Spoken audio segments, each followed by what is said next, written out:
I was cleaning the bathtub in silence, except for the noise of the fan, and I was so lost in my own thought that I didn't even realize I was in silence.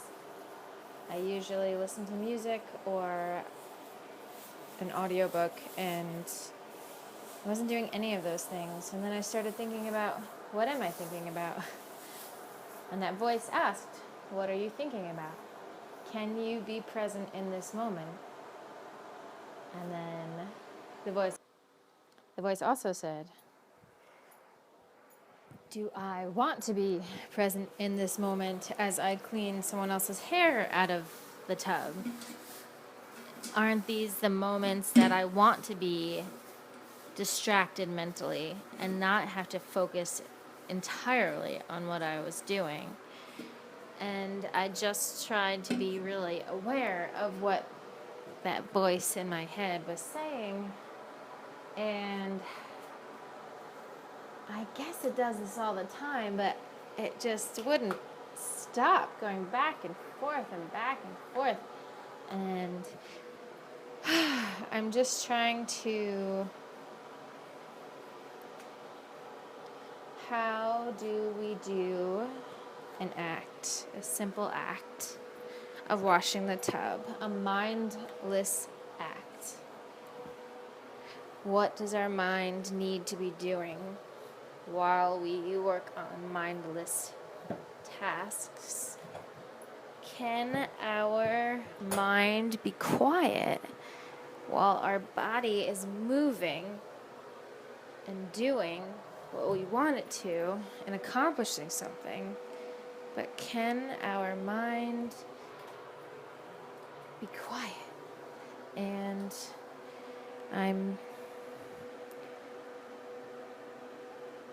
what do we do? What is our mind actually doing when it's quiet?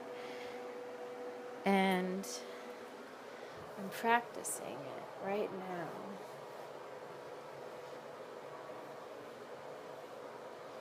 I'm trying not to resist thoughts, but just letting them go, letting them move past. I guess it's a little almost frightening when there is no noise in your head. And I know that silence can make some people really uncomfortable. And is that because the voice in their head then becomes louder? Because in that moment that I tried to in that moment that I tried to be present in washing the tub, I do feel like that voice became very loud and just very, I was able to hear it very clearly, and I was able to take a step away from it, to look at it, to listen to it as an outsider. And so if my mind is quiet and still, like a pendulum that isn't moving in the Tao, what is it doing? I know doing nothing is really special and important, but I don't know. I feel maybe I don't need to think about it as much as I am, but what does it all mean? Okay, I don't care what it means. I'm just letting myself flow. I'm just doing these simple tasks of cleaning mindlessly, mindfully. Doing mindless acts mindfully. What really is the point of that? What do we get out of being present when we're doing something like washing the tub or folding towels? Something that our body just does almost involuntarily. We're kind of saying, okay, I'm pointing you in this direction, and then your body just goes and does it. I don't actually hear that voice when I'm folding, like, okay, I'm going going to put this towel in this corner, and that doesn't happen. So what is happening? How is that possible that our bodies can do that without any direction, and yet we can't make other decisions without that voice being so loud and so interrupting? So what if all of our tasks didn't require that voice, and we were able to just do it the same way that we vacuum? We're obviously thinking about vacuuming. We obviously see when we miss a spot, or when you suck something up that you didn't want to, but that voice, we're able to change the direction of the vacuum. Or when you're hiking and you're not looking you're looking where you're going, but you're not thinking about where you're going. Imagine how slow you'd have to go if you told yourself where to step every time. You just do it. Your brain just makes it happen. So that means there's no decision making in the process. It's just, I mean, I guess there's a decision made, but it's immediate. It's instant. There's not even a millisecond of, maybe there's a millisecond, but it just happens. So what decisions do we have where that doesn't happen, and why, and how can we get rid of that decision-making part? Because that's when we invite the voice in to have a say. And that voice really shouldn't have a say, because it really doesn't even know what it's talking about. So it's just very interesting, because as we know, that voice can often have a wrong opinion or an inaccurate interpretation of reality. So, interesting. How do we... And it's interesting because so much of the cleaning that I do, I can do while on the phone, which I do a lot. So what does that mean? No decision making required. I think about what I'm going to say in conversations, thinking very slowly about what I'm going to say right now, because I'm just processing it all. But how interesting, right? How interesting. How can we eliminate the decision-making process? Because that is...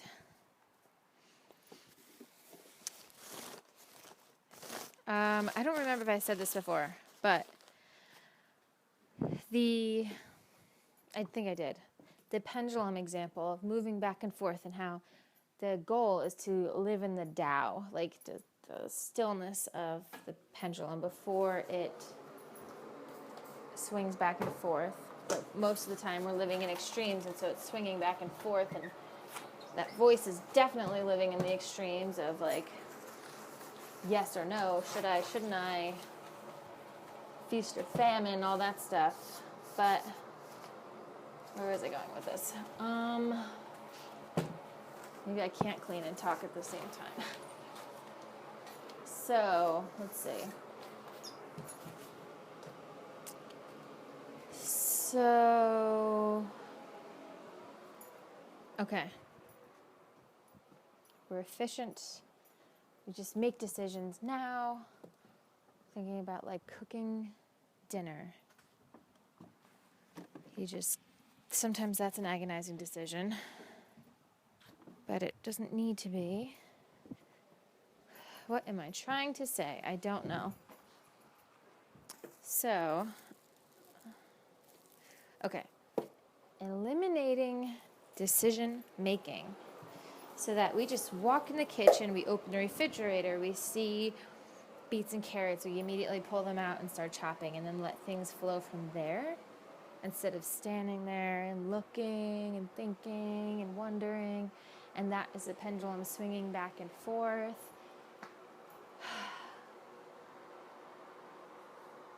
Maybe that's what it is. I'm gonna think about that some more. That is a great question. The way you put it, this is perfectly. So, what is the value of doing mindless acts mindfully? Or you could probably phrase it not like a question, but a statement. The power of mindful mindlessness, or doing mindless acts mindfully.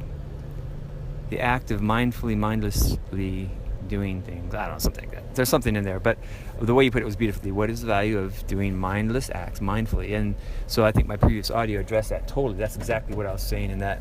But I love the way you put that. I just am reflecting on how I think that's a beautiful question, the way you put it. That's a good line in a book, or a good chapter set heading, or something like that. And that's really the essence of the innkeeping, right? Isn't it? The book, the whole idea, the value of taking care of the inn, right? With all the connotations and metaphors that implies. So anyway, I'm going to get off here and catch you later. Okay, I just took care of some stuff that I needed to do, and I just got back into your recording, and this is, I think, the most powerful aha, one of the most powerful I've ever experienced, of that I think answers, it's like, it feels like an answer to what you're talking about, and the questions you're asking, and what you're tapping to your what I just heard you say on your recording was, why focus on what I'm doing and not, you asked several questions there, like either focusing on, your mind seemed to be going to lots of different places while you're washing the tub, and that can be beautiful and wonderful, or it can feel kind of overwhelming, thoughtfully overwhelming, right? The flow of thoughts is the barrage is so much that it's going back and forth, and you're getting some sense of confusion going on there. And you said, why even practice mindfulness in mindless activities? And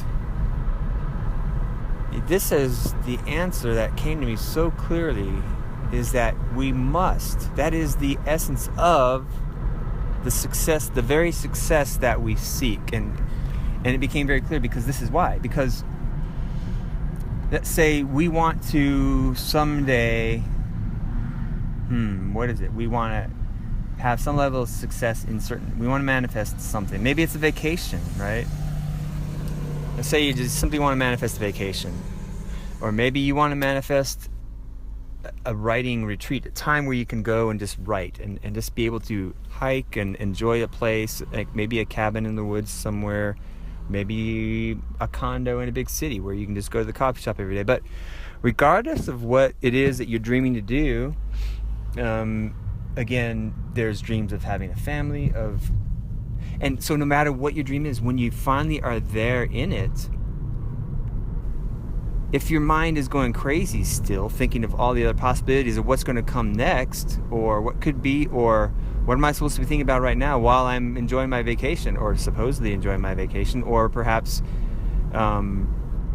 having kids, being with your family someday, or being with friends when you're partying with friends, it's one of the, I think, easiest ways or times to totally be in the moment, because you're just having fun. You totally stop thinking about all those other things, and you are really present in the joy of that moment. But you can also be with friends and totally be distracted, and your friends notice it. But the point is just that, like, so we have all these dreams, and what you're living right now is a once upon a time dream. Like, oh, wouldn't it be great to be at an inn in Vermont in the countryside, just living a really simple life, taking care of the space, and being out there in this beautiful place, so that you are right now in their moment living that manifested dream, and yet your mind is going crazy with possibilities for the future. Not really going crazy, but it's definitely kind of distracted. So that's just it. Why practice mindfulness now in this moment? Because we're living the culmination of all of our dreams from the past. We are living it now, and if you can't get there now, then you're not going to get there necessarily. You may, Maybe it'll be easier when you're on another vacation, or you've reached the next phase, or maybe what you're going through is just, it has to be part of the creating of what you want next, and just to be like, okay, it's all right to be going crazy with my mind right now, because it is helping create that which I want next, which is, in one way, it's just what you and I are talking about, figuring this out. Like, what we create next is the very physical things of being here or there and doing this and that, having such and such experiences, or this level of wealth or material well-being, whatever it is. But then there's also the manifestation of this conversation you and I are having, and the exploration we're taking on this frontier.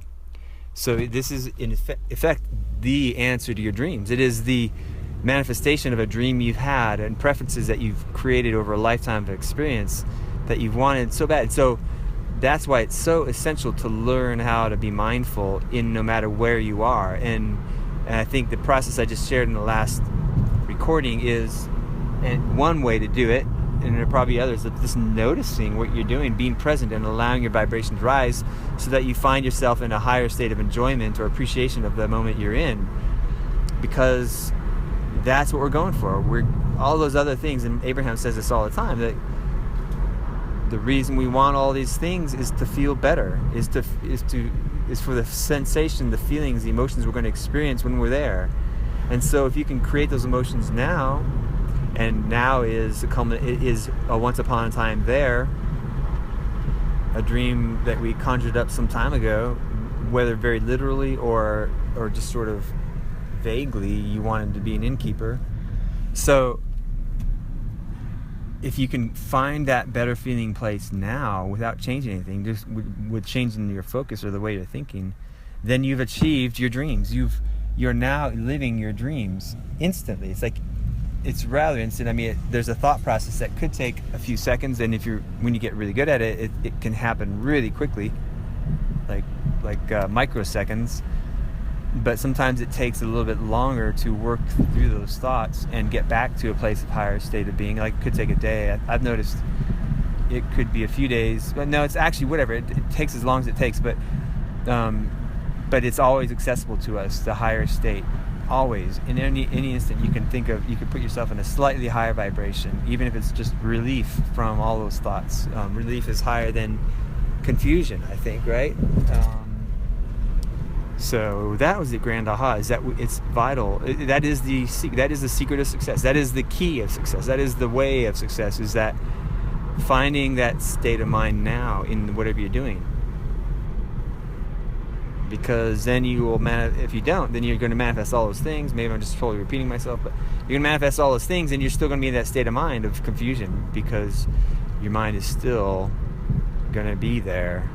But when you learn to be mindful in feeling the high vibration in no matter what you're in, then that is it, because then you have achieved it. And then those other good things will happen, but you'll be much more appreciating them and enjoying them when they happen, because you have aligned with those thoughts. So you've aligned with that high vibration, you're feeling it now, and they can only get better and better the more you do it. And it's like, then all of a sudden you're living in this blissful state much more often, much more of the time. And it wasn't because you achieved some goal, it's because you shifted your focus and you did it, and you created it, nurtured that high vibration. And amen, hallelujah, we're living our dreams. All right, love to you from Nashville, Rachel. Talk to you soon.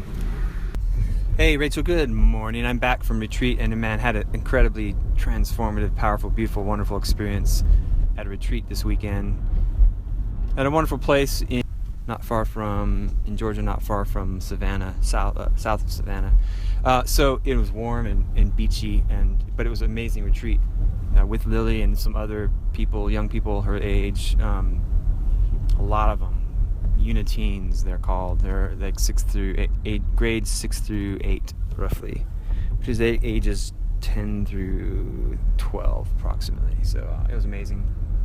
But I listened to your recording while I was down there, and was not in a place to respond there, but I thought about it, and I've been thinking about it, and I just started re-listening to it. I'm going to listen to a little bit of your thing, then I'm going to record some response. But the first thing I was thinking is, yeah, that question about going general, or question about being present, what is the value of that? And when you're cleaning the dirty bathtub, where is the best place to center your thoughts or focus your energy and time? And I mean, I think for me, the answer comes clearly as this, and I got really excited when I was listening to it. I was like, oh yeah, this is the answer. And so that eagerness, I'm tapping into the eagerness and excitement by responding right away. And the aha I had while you were asking that question was that if you're cleaning the bathtub and it's feeling really good and you're enjoying imagining things or your dreams or perhaps an upcoming thing in your life, whatever you're thinking about, if it's feeling good and enjoyable, then you're in the right spot. If you're like whistling while you work and you're like, oh, look at these hairs, if you're really interested in what you're doing and really focused on what you're doing and enjoying it, then you're in the sweet spot. If you're looking at what you're doing and cleaning that bathtub out and you're like thinking, oh gross, and you're getting sick to your stomach because you're cleaning other people's hair, or you're just really grossed out, then you're focused in a way that's not being you're not in the sweet spot. You're focusing in a way that is not supporting your own life dreams or your own happiness. And you can also, here's a practice that I thought about, would be to focus on cleaning but not have any thought about it, not any judgments about what you're doing, or like it's just like a meditation. Anytime you notice a thought, release it and just focus on what you're doing without thinking gross, without thinking I'm making progress, without thinking I can't wait till it's done, and without thinking, oh, my dreams are this or that, or I can't wait till I'm on vacation, or how exciting nothing, no other ideas, unless it's one that's powerfully in an aha moment and you're really excited about it. Then it might be okay to entertain that and play with it a little bit. But in the meantime, until that moment comes, you can just like focus on your thoughts while you're cleaning. Like focus on what you're doing, really deliberately watching your hand move as it picks up, as it grasps things in the tub, or as you move the washcloth or the scrubbing brush across the bathtub. Just watch it and notice the bubbles and notice the brush rubbing against it, the surface, and your hand and how it grips it. Just notice things and pay attention to what's happening in your movements, the movements of your arm, the circular movements, or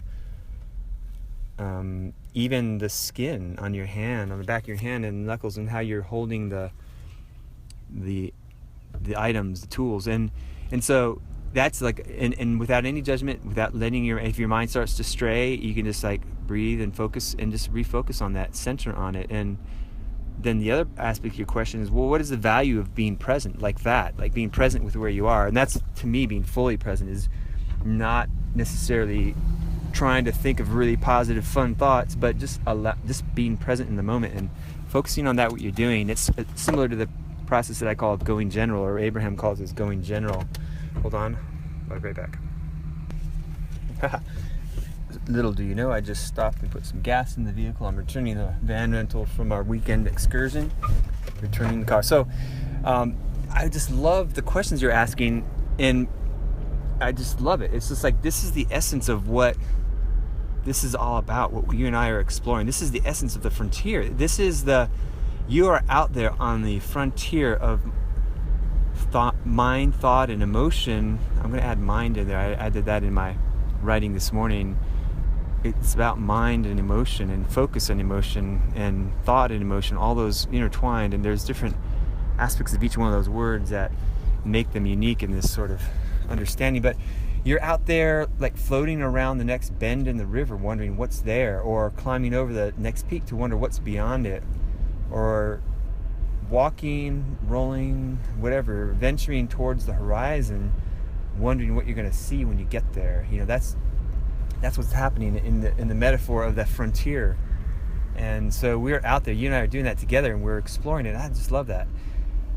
So yeah, as we're walking forward and discovering and seeing new sights here, new things and new horizons with which to explore, that I've asked these same questions many times as I was washing dishes, and noticing my mind going to a negative place, and subtly negative, like not powerfully negative, like all of a sudden I had the fear of God in me. No, it was more like subtle negativity, like being annoyed at the argument my girls are having in the background, the sibling rivalry going on, and wanting to step in there and get in there and say shut up or be quiet or do something differently because you're bothering me, you're annoying me. Like the very subtle feeling of annoying or annoyance, being annoyed, or even slightly rushed because I want to do something else right now. I want to go do something else, feeling rushed or maybe overwhelmed because there's lots of dishes on the counter that day. So those are all more subtle negative emotions, but they are just as powerful of guidance, because when you catch it in that subtle phase, and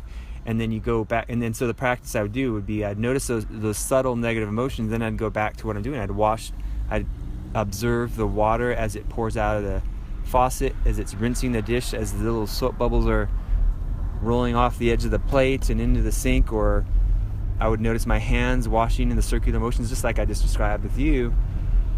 Those things, and I would notice it and go back to general. And then the question you asked of what is the value of going general, then what's the value of being present with this moment? Like, how is that helping me?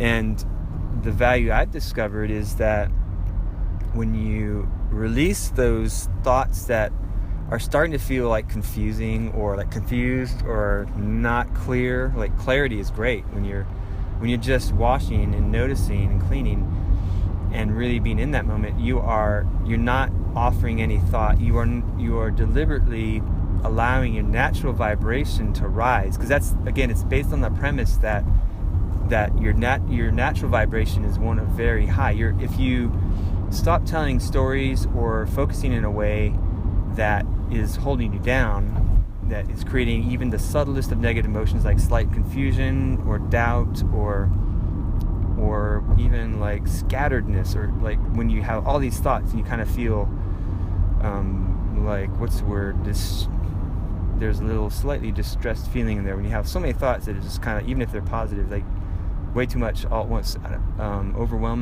overwhelmment maybe. But when you stop doing those things, then your mind naturally goes into a place of ease and like relax or being present. But being present is just, it really doesn't capture the beauty of that moment. It's like going general with your thought allows your natural vibration to rise, and then you're just in a point of ease and just enjoying what you're doing, even if you're not fully enjoying it, like watching a good movie, eating some popcorn. It's not that kind of enjoyment, but it's like a very peaceful, like it's more of a feeling of peacefulness, of ease and peacefulness, and then you're more open to the feeling of satisfaction when you're done, which is a higher positive vibration, right?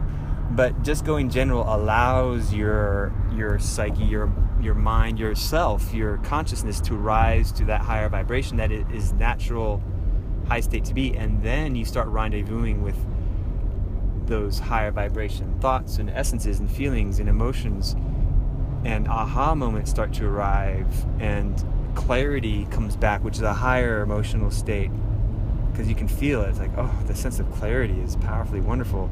So until you get there, you can just continue to go general and be, or what others would call be present, because you don't have to figure anything out. You're just cleaning the tub and picking things up and being present, noticing what you're doing, observing, and all that time you're doing that, your vibration is rising, and you're exploring. You're way out there in the universe. You're rendezvousing with all kinds of things that you don't see until they gather momentum, and then the aha, the insights, then you start feeling better and better, and then when you're done, you feel a greater sense of satisfaction than you ever had before after having just cleaned the tub. Or then you start having fun with it, because then you know you can go there and just be in that place of peacefulness while you're cleaning, and then you start to look forward to the next tub you clean, because you know it's going to put you in a great place. And it's not because you're cleaning the tub that puts you in a great place, it's because it gives you a chance to go general and just be in that moment and allow the vibration to rise, and you start molding your vibration that way.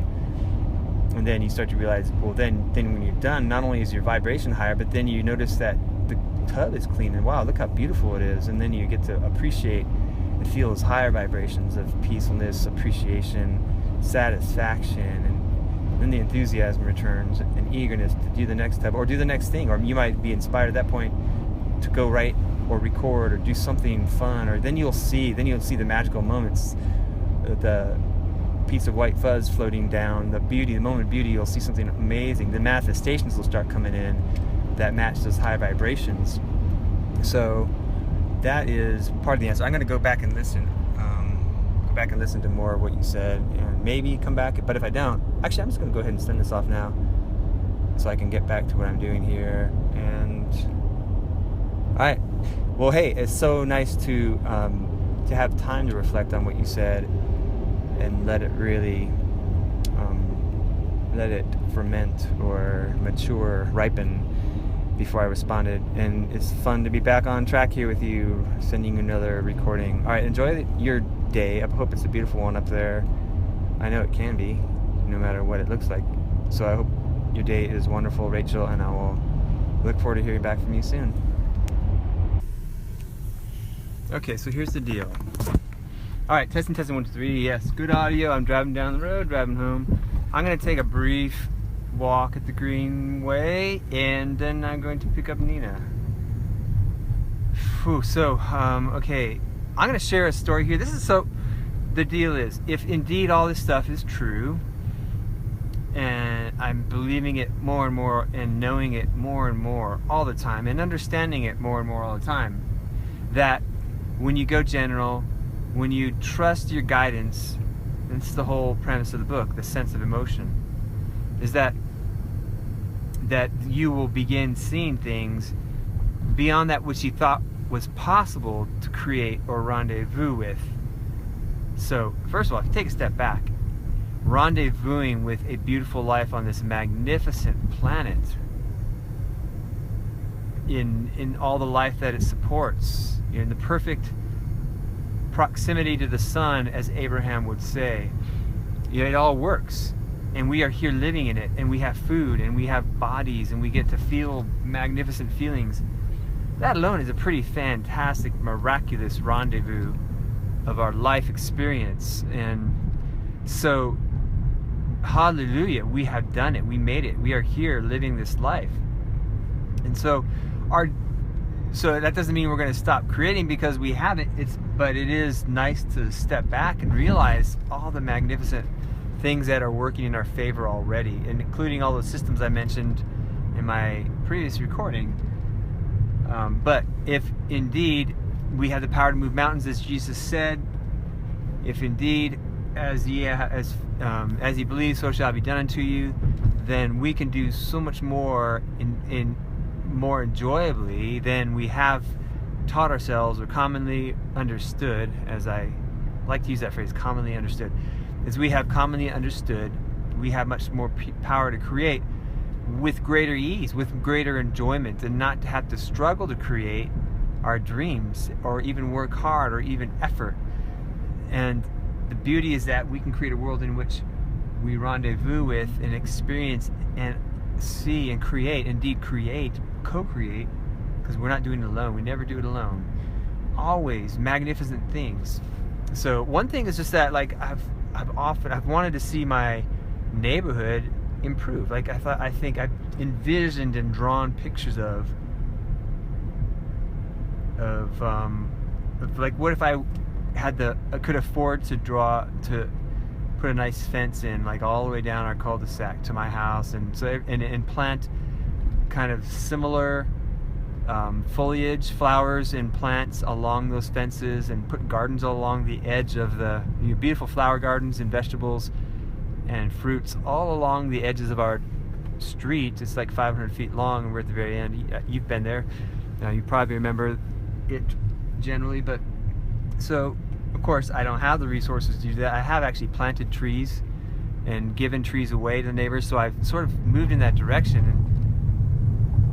But now, lo and behold, we have 4 houses being built, 2 of the older houses torn down, 4 new houses being constructed, which means 4 new, hopefully young families, hopefully with kids, coming in, and our whole street is improving because these crews are out there every day working. I didn't have to do anything. I just have been centering myself and envisioning my blissful life and the dreams that I have, which are all pretty awesome. I think I love my dreams.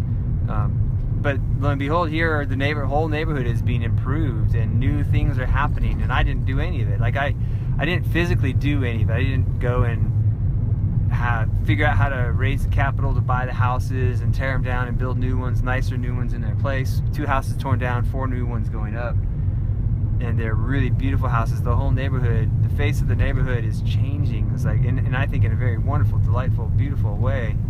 These are nice houses. They're new. They're big. They're beautifully designed, and there they are. Our whole street is suddenly transforming. And again, what I did is visualize. I just did my work. I aligned, and all of a sudden I'm living in a neighborhood that is becoming amazingly, beautifully better, I think, and just awesome, man, just changing in wonderful ways. And I'm so excited to see who moves in, and my girls are too. They keep telling me who's going to be there. Maybe there'll be some kids there that are my age, and I can have new friends, and they're so excited about that. I am too. And then okay, but so here's to me one of the greatest examples of the magnificence of what can happen when we choose alignment, and the power we have that we can rendezvous with as much as utilized to mold reality to reflect that which we desire. And to me the greatest example is when I've been on a project. I've been doing this project of taking pictures of the number 247 because it is a number that my uncle shared, was very meaningful to him throughout his life, as his army dog tags had that number, and he was in the army in the 1950s, and his first driver's license had those numbers 247 on them. He shared that story of how it had deep spiritual significance to him, even though he was rather atheistic in his day-to-day life, doubted God, didn't have a very good relationship with God, was pretty cynical about all that. But he shared this story with me as he was kind of making his transition in the year 2010. And so ever since that story, that the number 247, every time I see it, it's like usually in a very heightened state of my awareness, like a magic moment for me, and then I'll be feeling something like I'll just be riding this incredible wave of bliss, and then that number will show up, or it'll show up always at the right time. And when I see that, it's like a wink from Uncle George, from his now spiritual eternal realm. And so I've been taking pictures of that number every time I see it. I just saw one yesterday, and over the past 4 years probably I've collected hundreds of those, and my goal, my vision is I'm going to put those together into a 247 collage. So 247 pictures of the number 247 in different contexts around the world, like an address on a mailbox, for example, or my favorite example, which is what my story is all about, is when I was looking at gas prices, and I was like, oh my God, wouldn't it be so cool, as I'm collecting these 247s, to take a picture of a gas station with 2.47 as the price of gas, right? So I just had that idea, that thought. And at the time, gas was like 3 something a gallon. It was up there in the low 3s, and it had been high in the 3s and even 4s for a couple of years when this all happened, when this rendezvous of co-created bliss and magnificence took place. And so I thought about that, and I thought, oh, wouldn't it be cool if I could take a picture of a 247? But there's not much I could physically do to make that happen. I mean, how does one affect the global price of petroleum, right?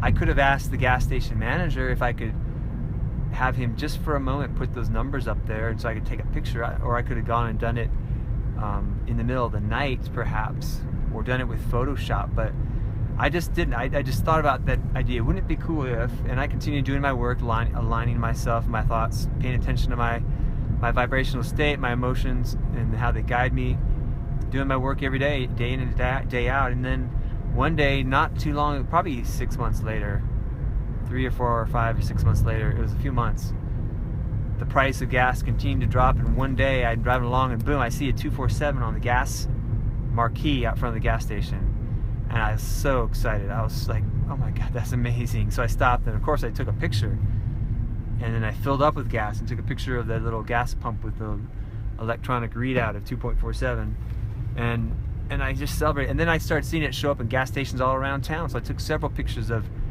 $2.47 for a gallon of unleaded, and now it's like premium gas is $2.47. I've seen that, but that's to me, that's the kind of example, a paradigm shifting example of how powerful our ideas and our alignment is. And I would never claim that I affected the global price of petroleum to have the joy of taking a picture of that 247 right there in front of me at my local gas station. Literally, where I go shop for gas all the time, it was 247 there and other places. But certainly I had the idea, I envisioned it, and I rendezvoused with that reality, and that made me realize that is the expansiveness of this power. That if I thought of the oil sheiks of Saudi Arabia, and they're controlling the price of production that controls the global price of oil, and all the politics between us and Saudi Arabia, and all the other oil fields and discoveries that affect the price of petroleum, and the technologies and the workers, and all the factors that go into determining the price of oil, and how much we're driving, the demand, the state of our economy, millions and millions and millions of factors and decisions that go into that price at the pump. And there I am rendezvousing with a very clear manifestation of an idea, a thought. Wouldn't it be cool if a dream I had? So I have all those pictures. I'll send you some.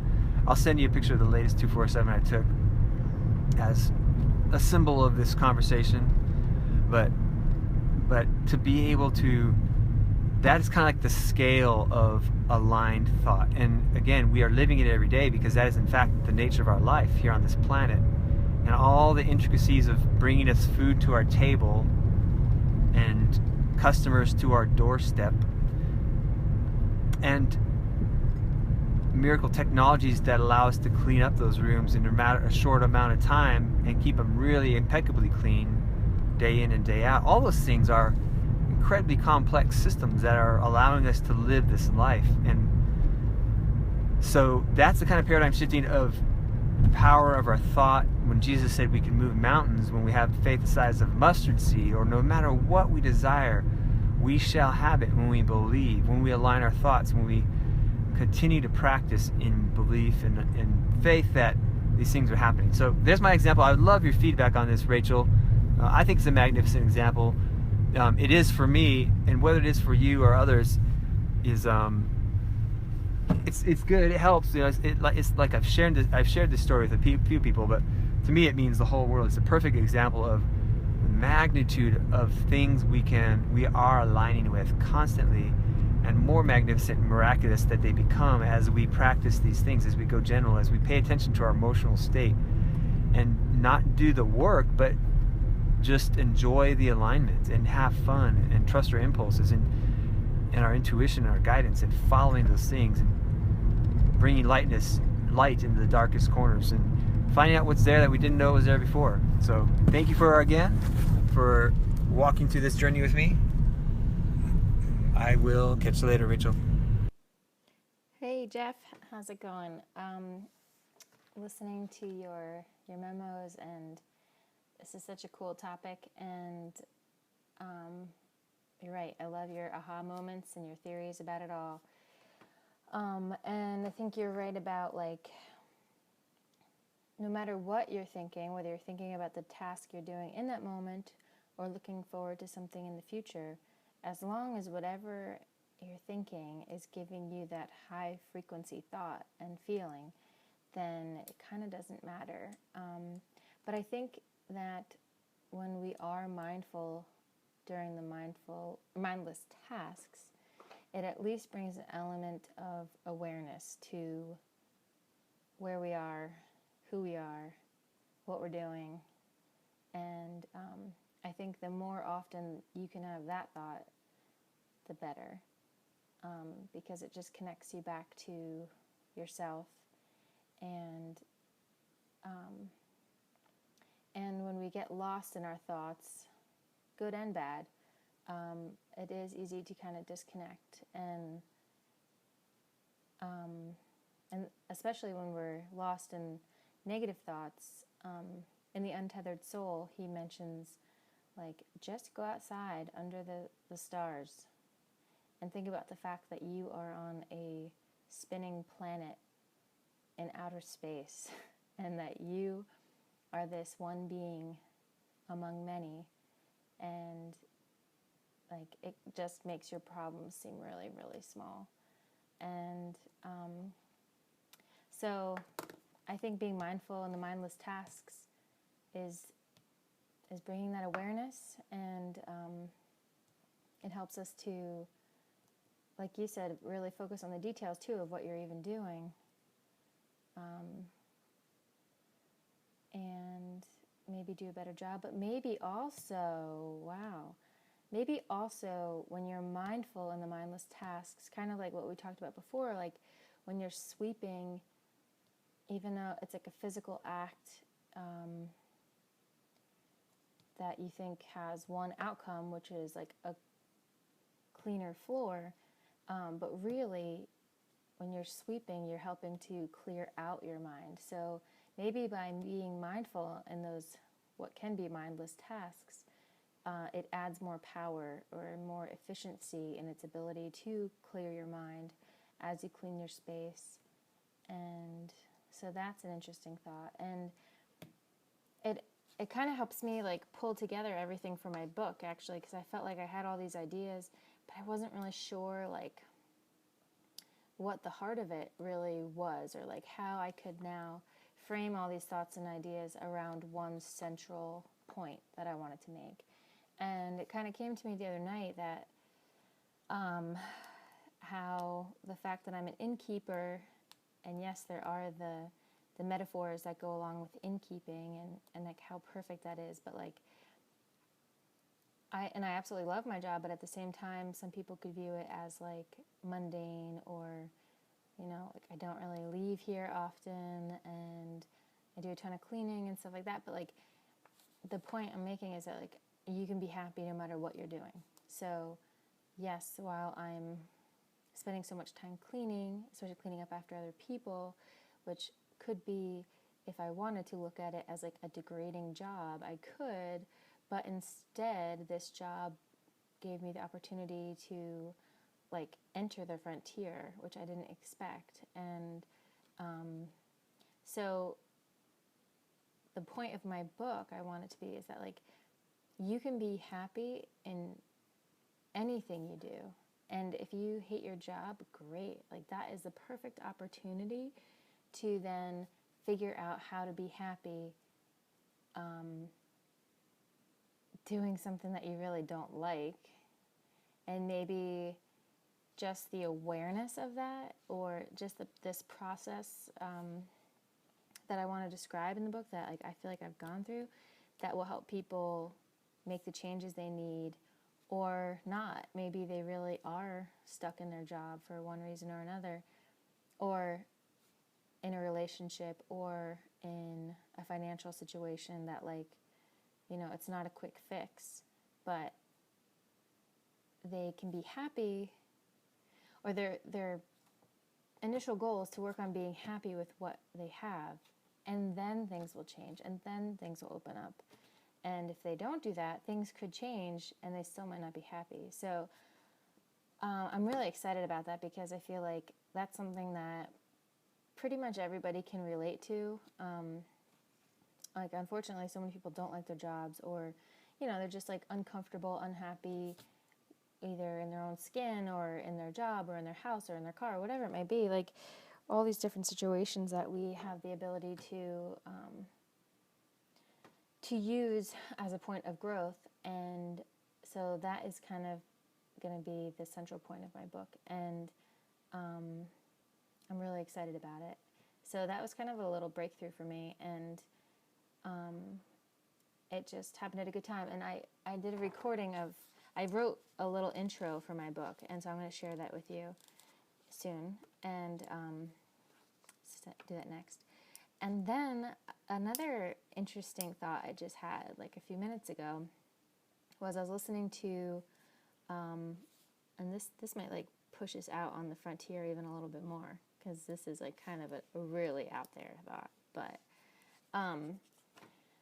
oh, two things. Okay, so I'm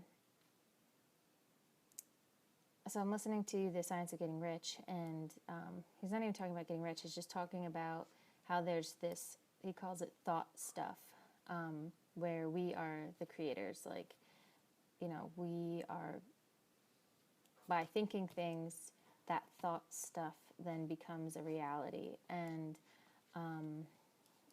he compares it to God, and I started thinking like about, if God is the creator of trees, or God had the thought of trees and insects and all these little animals and whatever, like,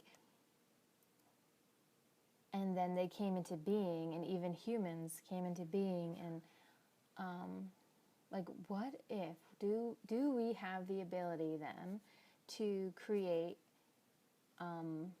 like a creature? Like, that sounds so weird, but like, new creatures are being discovered all the time, and they're evolving and stuff like that. And I was thinking, like, what if if humans were able to think about and basically design, but I don't mean design it like we are building it from the ground up. I mean, like, we have this thought that there's this creature out there, and what I thought would be like, it's this cute, cuddly, friendly creature that just so happens to love toxic waste, and its waste is like this beautiful compost. But like, couldn't we think into being really helpful pieces of our planet? And then I was thinking too, like, there's so much talk about ecosystems being out of balance, and global climate change, like, it's like a perfect example of a system being out of balance. And maybe that's just a reflection of so many humans being out of balance. And what if we were to fix climate change with like one person at a time becoming more centered and balanced in their own life? And like, if just by chance people became more centered and balanced in their life, like, could that in turn then fix our environmental problems that we experience today? So, like, what? I don't know. But it's a new thought, so I feel like, hey, I have faith that it is possible. That might sound like an impossible task, but if every person were to be more centered and balanced and feel loved and I don't know, just be an all-around better person, be more Jesus-like, then we probably wouldn't have the amount of violence and war and greed that we do, which so often is what causes the destruction of our ecosystems. And so, yeah, that's just a thought there. And then the other thing is,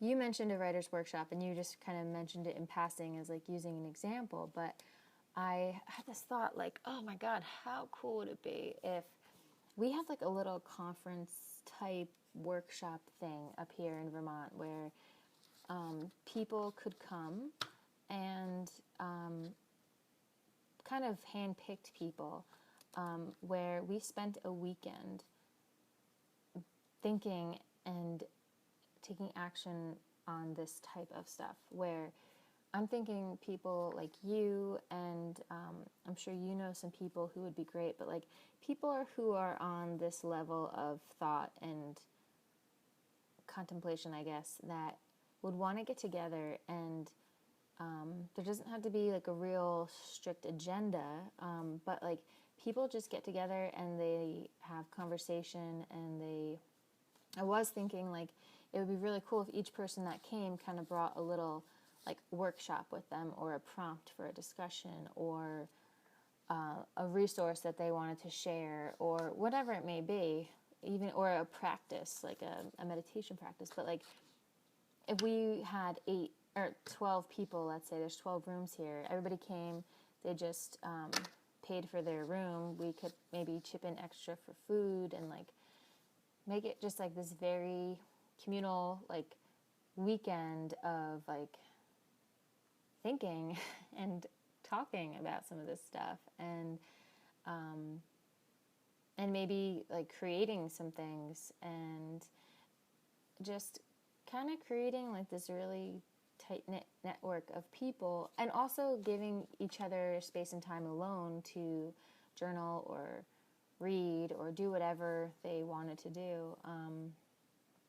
But I have a few people in mind who I think would be awesome for it. And like I said, I'm sure you do too. And I'm sure everybody kind of has somebody that they know would be willing to jump into some of this stuff. And I think it would be really, really cool, especially because people could be coming from all over the country, maybe.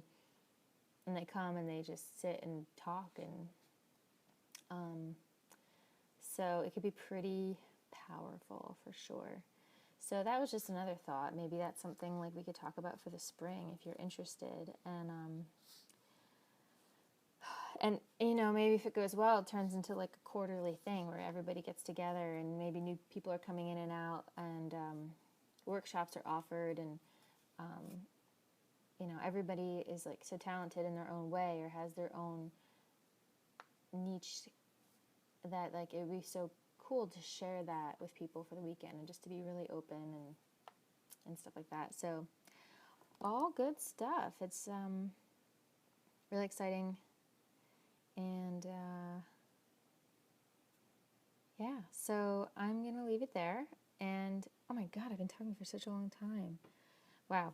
I'm definitely gonna leave it there, and then I'll send you the recording of my book intro and you can let me know what you think.